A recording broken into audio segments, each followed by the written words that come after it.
بسم الله الرحمن الرحيم. الحمد لله رب العالمين، والصلاة والسلام على رسوله الأمين صاحب الفخامة محمد ولد الشيخ الغزواني، رئيس جمهورية موريتانيا الإسلامية، صاحب المعالي الوزير الأول، أصحاب المعالي والفضيلة والسعادة، الحضور الكريم، السلام عليكم ورحمة الله وبركاته. ولتحية السلام في نواكشوط ظلال قل أن تغشى سواها من المدائن والأمصار، فنواكشوط في البدء والختام هي مدينة من سلام، سلام في المحيا، وسلام في المشاعر، وسلام في الإيمان، وسلام في القرى، وسلام في السلام.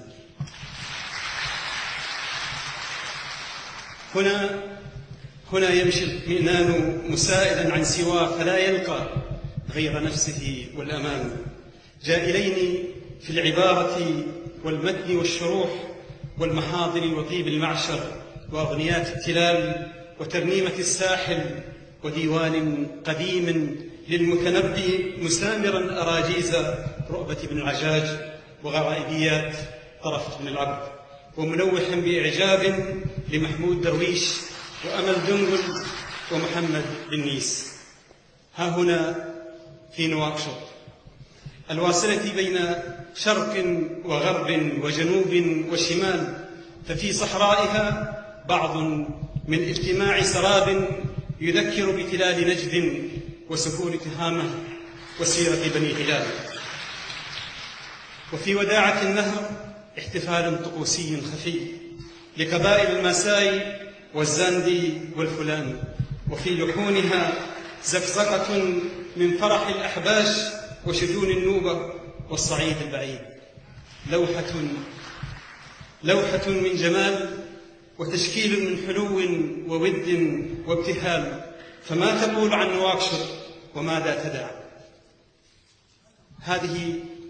هذه المضمخة بعبق شنقيط في وقارها وحفاظها وجزالتها، هذه الوريثة على عرش أودغست وكومبي صالح وأوزبي، هذه المشرعة أحدابها على انطلاقة المرابطين واندياح تألقهم حتى عوصات العدوة الشمالية، هذه الحفيظة على ذخائر صنهاجة وكانوا وتنبكتو وسكوتو،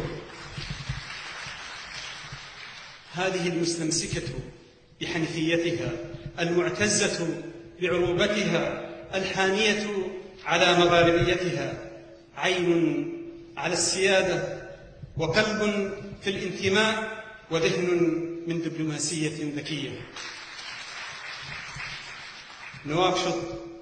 نواكشوط من أقبلت على كل الحلم الموريتاني لحظة أدارت الاستعمار ظهرها، فأسقطت عن رئتيه آخر ذرة من أكسجين، ومنذ إذن هي الرمز الساكن في النبض، لمحا في التنوع الناظم لطيف المجتمع العريق، وموئلا لملتقيات السياسة والثقافة، ونداء للمعاصرة والتحديث لا يهدأ والأمل يكتنف، وصوتا ماردا تحمله قامات مباركة من الأخيار الكبار.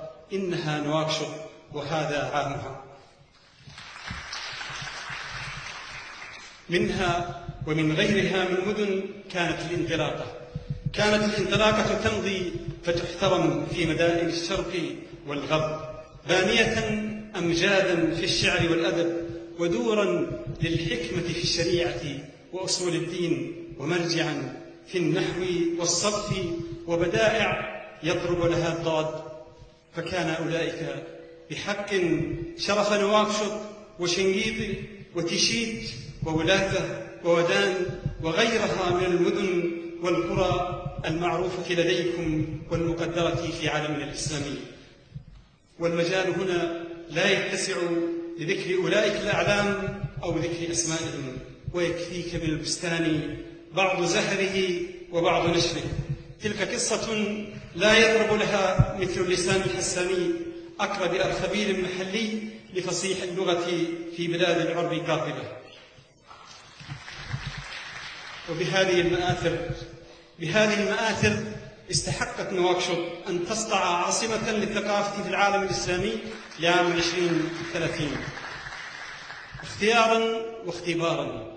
اختيارا ضمنت بها الدول الأعضاء في الإيسسكو موسما من مواسم الفرادة الفكرية الفنية الفائقة، واختبارا للؤلؤة التلاقح في برزخ اللقاء الإسلامي العربي الأمازيغي الأفريقي، ليروي الزمان من ثمة جيلا عن جيل كيف وثبت نواكشوط إلى حلبة الفعل المحصاب، ندوات تتقن فن المثاقفة، ومسابقات تشع بالصيال الشريف، وصفحات من أسفار تنير وتستنير، ومواهب تسلب حيويتها فنا وأدبا في المسارح والمعاهد والصالات، ومعارض ترتاد العيون والأسماع بكل منتخب نفيس.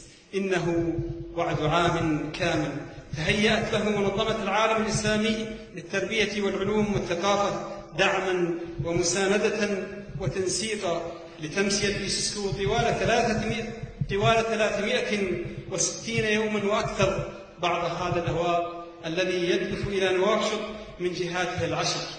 هذا بالطبع لأن في العداد الشاغ، فهو وحده في نواكشوط له جهات 6، وليس ذلك بكثير على مليون شاعر.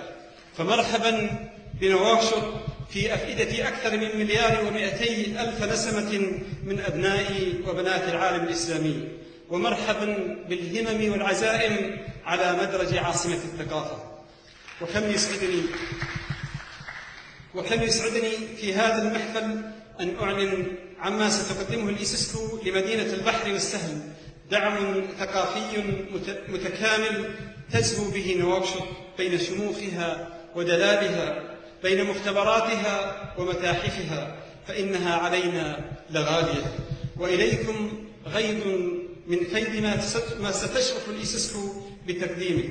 أولا، حفظ وتثمين المواقع التراثية والعناصر الثقافية المسجلة على لائحة الإيسسكو للتراث في العالم الإسلامي، ومن ضمنها المساهمة في ترميم عدد من الواقع التراثية. ثانيا، المساهمة في إنجاز التصميمات الفنية والمواصفات البنيوية لقصر الثقافة ومتحف المخطوطات بنواكشوط.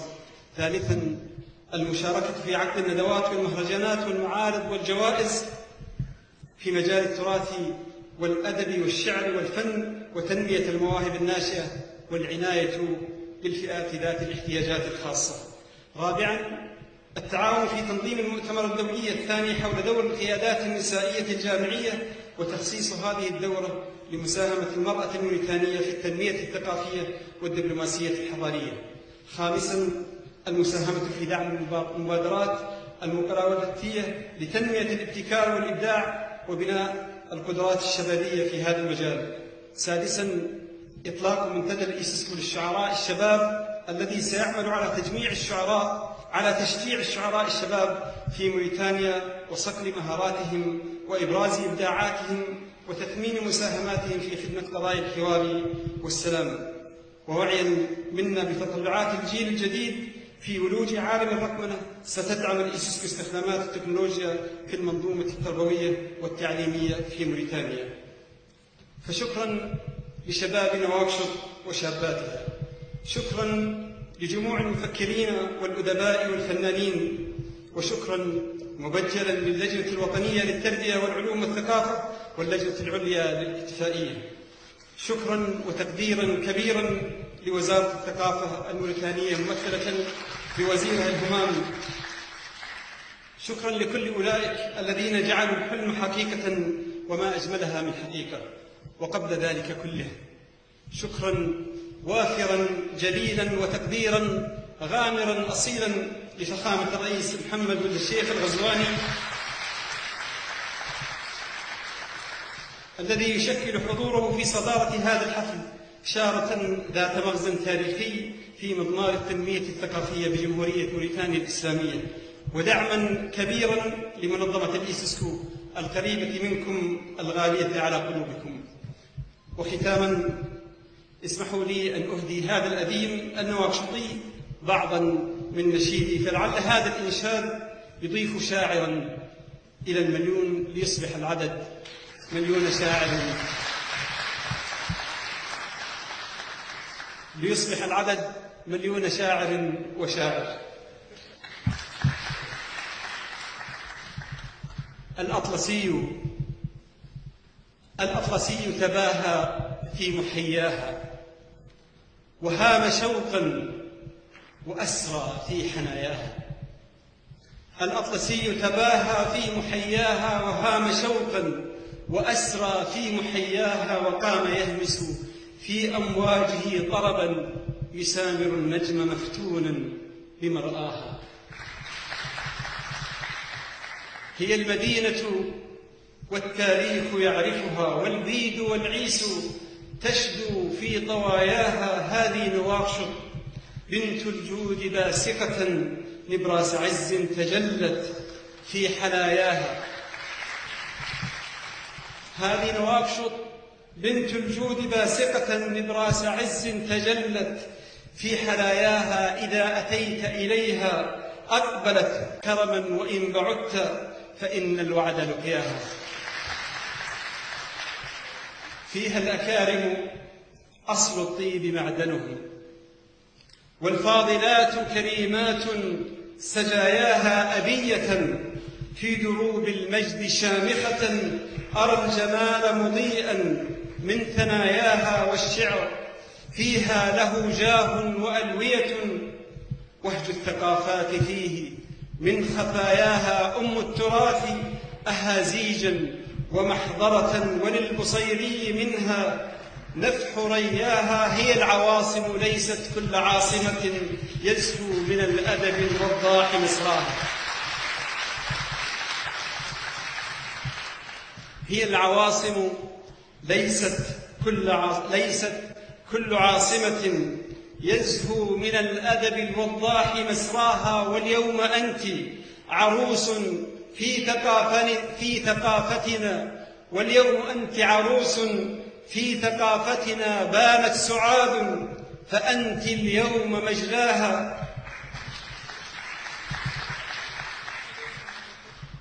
واليوم أنت عروس في ثقافتنا، بانت سعاد فأنت اليوم مجلاها. سيري نواكشوط يا فخرا لأمتنا، لكي يقال غدا الفخر إياها.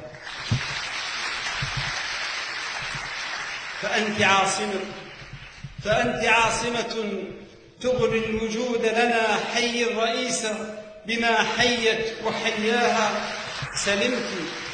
سلمت شنقيط يا أهزوجة سطعت كل المدائن بانت في زواياها. فأنت عاصمة تغني الوجود لنا.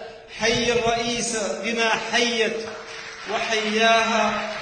سلمت شنقيط يا أهزوجة سطعت كل المدائن بانت في زواياها. كل المدائن بانت في زواياها. والسلام عليكم ورحمة الله وبركاته. وليسمح لي فخامة الرئيس أن أدعو السيدة فاطمة عبد الملك رئيسة جهة نواكشوط لاستلام راية عاصمة الثقافة للعالم الإسلامي لعام 2023.